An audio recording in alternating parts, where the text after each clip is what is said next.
We are now learning that the lumber industry took a hit immediately after that massive mill fire in Springfield. KEZI 9 News reporter Grace Lim is live in the studio to tell us just how much of a dent it made. Grace? Well, Jen and Bob, the fire broke out last Thursday, and within 24 hours, prices for plywood jumped 10 to 12%.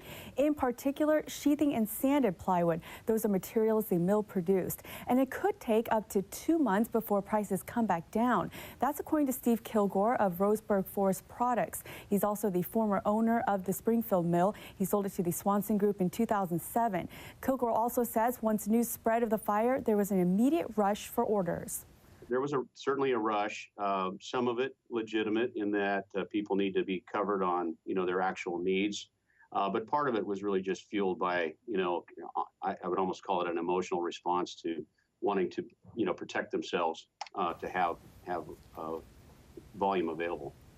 Swanson Group's Springfield Plywood and Veneer mill represents 5% of the Western production and about 2% of the North American production. So Kilgore doesn't believe the loss will disrupt the plywood market long term. But in the short term, he says some items may be hard to find. If Swanson decides to rebuild the mill, it could take up to 2 years. In the meantime, the company is shifting workers to its plant in Glendale and is having a job fair employees next week. In the studio, Grace Lim, KEZI 9 News.